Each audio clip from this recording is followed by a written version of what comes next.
Sábado 30 de agosto de 2025.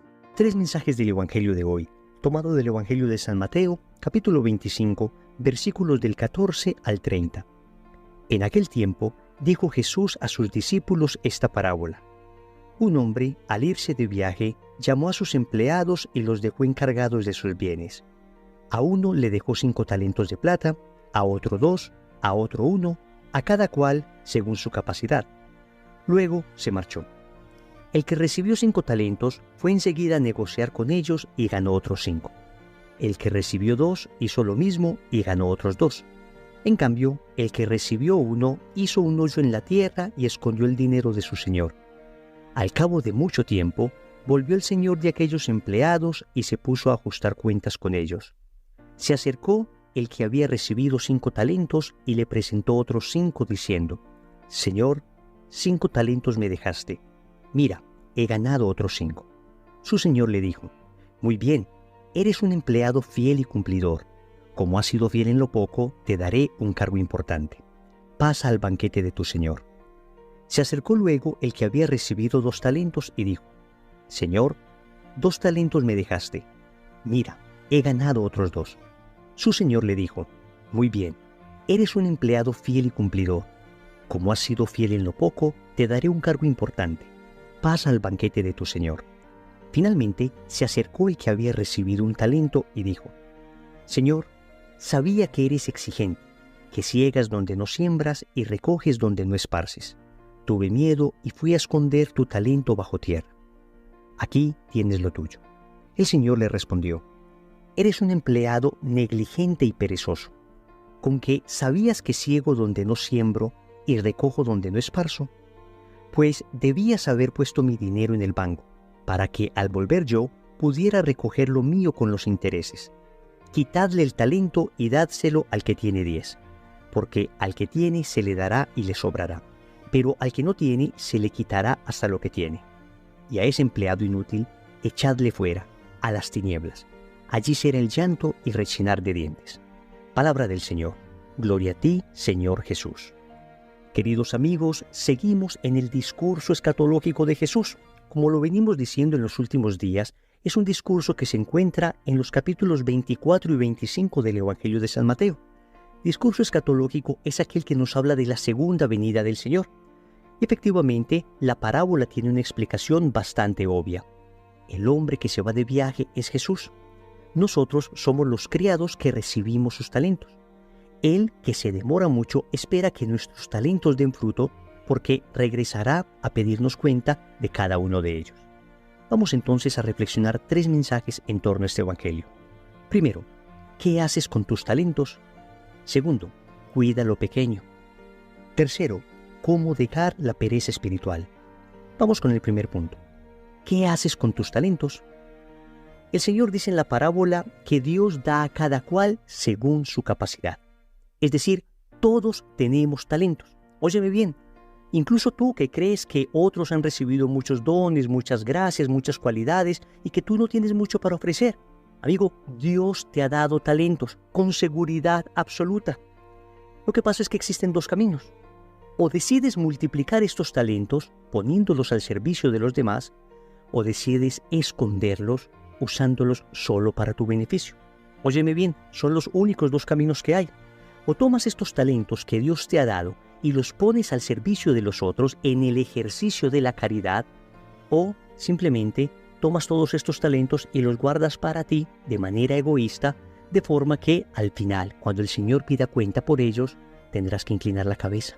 Es que la realidad es lo que nos está diciendo el Evangelio. Él nos ha dado talentos en cualquier índole. Talentos naturales, por ejemplo. Pienso en las personas que tienen sus destrezas, su inteligencia, su capacidad para el deporte. Pienso incluso en la capacidad histriónica, la capacidad de hablar, la capacidad que tienen para hacer relaciones, para ser amigos. Esos son talentos naturales. Y la pregunta que nos hacemos es, ¿los estás utilizando solo para ti, para tu egoísmo? ¿O de verdad te has puesto a pensar, estos talentos que Dios me ha dado, cómo los voy a utilizar para servir a los demás? Otros son los talentos de orden material. Ya no son aquellos que nacen con nosotros, sino aquellos que hemos conseguido con el tiempo, pero también por gracia de Dios. Pensemos en los bienes que hemos recibido. ¿Todo lo que recibes económicamente lo utilizas exclusivamente para ti? ¿Utilizas aquello que Dios te ha dado a través del trabajo, a través de la posición económica en que naciste, a través de las facilidades que has recibido? ¿Lo utilizas solo para tus placeres, para tus gustos? Cuando tienes un ascenso, cuando empiezas a ganar más dinero, ¿mejoras tu nivel de vida o mejoras tu nivel de caridad? Claro que es cierto que uno con el tiempo tiende a mejorar su nivel de vida y eso no está mal. Lo que pasa es que no puede darse esto en detrimento de elevar nuestro nivel de caridad. Mejora tu nivel de vida si es que Dios te bendice económicamente, pero que no sea de tal manera mejorado que olvides a los pobres del Señor. Pensemos también en los talentos de orden espiritual. Dios nos ha concedido dones, gracias. El más grande de todos los talentos es el don de la gracia santificante. Y esto es algo que recibimos todos el día de nuestro bautismo. Y yo creo que a este se refiere el Señor cuando al final dice: al que tiene se le dará, y al que no tiene se le quitará hasta lo que tiene. Eso es exactamente lo que sucederá el día del juicio cuando nos presentemos ante Dios. Si es que tenemos gracia en nuestro corazón, entonces se multiplicará esto en gloria en el cielo. Al que tiene gracia se le dará gloria en el cielo. Pero el que no tiene gracia, aquel que muere en pecado mortal, aquel que muere sin arrepentimiento, aquel que muere sin conversión, aquel que ha rechazado deliberadamente la mano que Dios le ha tendido una y otra vez de manera misericordiosa para que se arrepienta de su pecado, para que vuelva a Él, aquella persona, hasta lo poco que tiene, lo perderá en aquellas tinieblas en las que solo se escucha llanto y rechinar de dientes. Estamos hablando de algo muy serio. Poner mis talentos al servicio de los demás, en otras palabras, ejercitar la caridad, es absolutamente indispensable para salvarme eternamente. Lo dirá el mismo Señor en medio de este discurso. Tuve hambre y me diste de comer, tuve sed y me diste de beber, estuve enfermo y me visitaste, desnudo y me vestiste. Miren, el Señor dice que pongamos todo lo que tenemos al servicio de los demás. Eso se llama caridad. ¿Qué haces con tus talentos? ¿Los escondes egoístamente para ti o los multiplicas en el ejercicio de la caridad? Segundo, cuida lo pequeño. Noten lo que el Señor le dice a los siervos que multiplicaron sus talentos. Como has sido fiel en lo poco, te daré un cargo importante. Esto nos recuerda aquellas palabras que el mismo Señor decía, que retoma el Evangelio de Lucas en el capítulo 16, versículo 10, y son las siguientes: el que es fiel en lo poco, es fiel en lo mucho. Queridos amigos, el Señor hoy nos está invitando a cuidar las pequeñas fidelidades. En muchas ocasiones nosotros estamos muy preocupados por no pecar mortalmente, y eso está muy bien, es lo esencial. Estamos muy preocupados por los grandes compromisos, y claro que eso es lo esencial. Pero hoy el Señor nos da una lección: aprender a cuidar lo pequeño, aprender a ser fieles en lo pequeño. Fieles en la vida espiritual, por ejemplo, en la oración. Algunas veces nosotros decimos: estoy muy cansado, hoy no voy a rezar el Santo Rosario. Estoy muy cansado, dirá el sacerdote, hoy no voy a hacer la liturgia de las horas. O tal vez aquellos compromisos de ayunar, aquellos compromisos de asistir al grupo de oración, aquellos compromisos de mortificarnos que habíamos hecho con tanta firmeza, pues de repente empiezo a sacar 1000 excusas para ir faltando a ellos. Total, si falto a esto no peco. Empiezo a descuidar lo pequeño. Empiezo a descuidar los detalles y termino cayendo en lo grande, desafortunadamente.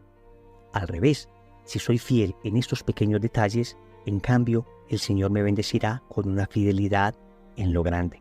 Pensemos en la fidelidad, por ejemplo, en tu vida familiar. Pienso en ese esposo que de repente tiene la tentación de quedarse un poco más de tiempo con los amigos después del trabajo, y de repente hay una compañera de trabajo bastante atractiva que también va a ir a aquel lugar. No ha pasado nada todavía, pero caramba, se da la oportunidad. ¿Y cuántas veces por no cuidar esos pequeños detalles, esas pequeñas tentaciones, terminamos cayendo en graves pecados? Pienso en el tiempo que en muchas ocasiones debimos haber gastado en nuestros hijos y que sin embargo lo gastamos en cosas muy secundarias, muy accesorias, y después cuando los niños crecen, ya uno es el que quiere estar con ellos y ellos ya son los que no quieren estar con uno. Fidelidad en la vida del hogar. Pienso en la fidelidad en tu vida laboral, en tu vida académica. Son las pequeñas fidelidades, el día a día. Esas pequeñas expresiones de fidelidad que Dios nos pide en cada momento, las que van consolidando una fidelidad para las cosas grandes. Amigo, cuida lo pequeño. Presta atención a tu vida y date cuenta de que esos detalles te van preparando para las grandes fidelidades. Tercero, cómo dejar la pereza espiritual. Notemos las fuertes palabras que el Señor dice a este criado que escondió sus talentos. Eres un empleado negligente y perezoso. Porque la inmensa mayoría de veces nosotros no ejercitamos la caridad, no ponemos al servicio de los demás nuestros talentos, no permanecemos fieles en las cosas pequeñas por pereza. No en vano, la pereza es un pecado capital. Y recordemos que los pecados capitales son aquellos que son como raíces de otros pecados. Y repito, en cuántas ocasiones por pereza terminamos faltando a la caridad, por pereza terminamos faltando a nuestros compromisos de oración, por pereza terminamos incumpliendo aquellas cosas que se nos mandan, por pereza incluso un ocio mal vivido, terminamos viendo en internet lo que no deberíamos ver, terminamos enredando nuestra vida. Vamos entonces a ver unos consejos que nos van a ayudar a dejar la pereza espiritual, porque amigos, todos hemos caído en ello, yo el primero. Una y otra vez tenemos que estar examinando nuestra vida para darnos cuenta qué aspectos de ella han sido presa de la pereza espiritual. Lo primero que hay que hacer para dejar la pereza es querer dejarla. Óyeme bien, es el primer paso para dejar cualquier vicio. Cuando el drogadicto va a empezar un proceso de rehabilitación, lo primero que le preguntan es, ¿quieres dejar la droga? Al alcohólico le preguntan, ¿quieres dejar el alcohol? Hay que querer dejar la pereza. Si ya tenemos ese primer paso, vamos muy adelante. Luego hay que pedir la gracia a Dios, porque nosotros ponemos el querer, pero Dios pone el poder. La oración tiene un poder tremendo en este tipo de cosas. Es una oración infalible, en el sentido de que cuando pedimos a Dios algo que con seguridad sabemos que Él quiere para nosotros, Dios siempre lo concede, siempre y cuando lo pidamos constantemente, con mucha humildad y con mucha fe. Pero orar es un camino extraordinario para recibir esta gracia. No estoy diciendo que Dios la vaya a dar de manera automática, pero seguramente nos va a propiciar los medios para conseguirla. Luego, es importante para vencer la pereza proponerse pequeñas metas realizables. En ocasiones, empezamos a prometer una cantidad de cosas en el orden espiritual, en el orden físico, en el orden laboral, en el orden familiar, cosas que en medio de un eufórico entusiasmo juramos que haríamos, pero que eran bastante difíciles de cumplir. Y luego, esa dificultad hace que nos vayamos aperezando. Queridos amigos, no prometamos tantas cosas. Más bien, limitémonos a hacernos propósitos de pequeñas cosas, día a día. Y estoy seguro que eso nos ayudará a vencer la pereza. Porque existe un círculo vicioso, pero también existe un círculo virtuoso. El círculo vicioso de prometer grandes cosas que nunca terminamos de cumplir y que nos terminan aperezando. O el círculo virtuoso de proponernos pequeñas metas que vamos logrando día a día y que nos van entusiasmando más y más para realizar otras todavía más grandes. Finalmente es importante organizarse. En la raíz de mucha pereza espiritual hay una enorme falta de organización, falta de saber a qué horas me levanto, a qué horas me acuesto, saber a qué horas debo rezar, a qué horas voy a ir a la Eucaristía, saber a qué horas voy a leer este libro, a qué horas voy a hacer esta práctica. Escríbelo en un papel, aunque no siempre lo cumplas a rajatabla. Empieza por escribirlo, empieza por ver lo que debes hacer y te aseguro que esto te ayudará a ejercitar la caridad, porque cualquiera de nosotros puede ser aquel siervo que escucha las terribles palabras de Jesús, siervo negligente y perezoso. Pero hoy le vamos a decir al Señor, sí Señor, yo he sido uno de esos, negligente y perezoso. He escondido los talentos que has puesto en mis manos, pero a partir de hoy voy a luchar para empezar a dar fruto con aquello que tú me has dado. A partir de hoy empezaré a pedirte diariamente la gracia de superar esta pereza, esta modorra que me tiene apoltronado en mi vida y que no me deja ser lo santo que tú quieres que yo sea. Señor, dame lo que me pides y pídeme lo que quieras. Amén.